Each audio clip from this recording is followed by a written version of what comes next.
Bhilad railway station નજીક એક મોટી દુર્ઘટના થતા રહી ગઈ છે। મેમુ ટ્રેન અચાનક જ પાટા પરથી નીચે ઉતરી ગઈ હતી, જેથી મુસાફરોના જીવ તાળવે ચોંટ્યા હતા। ત્યારે આવો જોઈએ કઈ રીતે આ ઘટના બની હતી।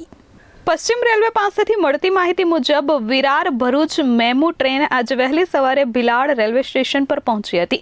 આ જ સમયે અચાનક ટ્રેનના 4 પૈડા ટ્રેક પરથી નીચે ઉતરી ગયા હતા। આ ઘટનાને પગલે મુસાફરોના જીવ તાળવે ચોંટ્યા હતા અને ખૂબ જ ગભરાટ ફેલાઈ ગયો હતો। બીજી તરફ આ ઘટના અંગેની જાણ થતાની સાથે જ રેલવેના ઉચ્ચ અધિકારીઓ તેમજ કર્મચારીઓ તાત્કાલિક સ્થળ પર પહોંચી ગયા હતા।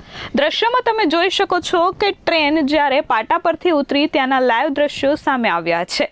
લોકો ભાગતા નજરે પડી રહ્યા છે। ઘટના બાદ ઉચ્ચ અધિકારીઓ દ્વારા તપાસ કરવામાં આવી હતી। સદનસીબે આ અકસ્માતમાં કોઈ મુસાફર અથવા રેલવે કર્મચારીને કોઈ પણ પ્રકારની ઈજાઓ પહોંચી નથી। અકસ્માત બાદ ટ્રેનને ફરી પાટા પર ચડાવવાની કામગીરી યુદ્ધના ધોરણે હાથ ધરવામાં આવી હતી। ઘટનાને પગલે સુરત તરફ જતી ડાઉન લાઇનની અનેક ટ્રેનોને રોકી રાખવામાં આવી હતી, તેમજ Bandra terminus, Veerangana Lakshmibai, Jhansi express, Mumbai central 3 કલાક કરતાં પણ વધુ સમય સુધી મોડી પડી હતી, જેના કારણે મુસાફરોને હાલાકીનો સામનો કરવો પડ્યો હતો। અમિત સિંહ રાજપૂત સાથે પ્રશાંત પંચાલ, S24 ન્યૂઝ, ભિલાડ।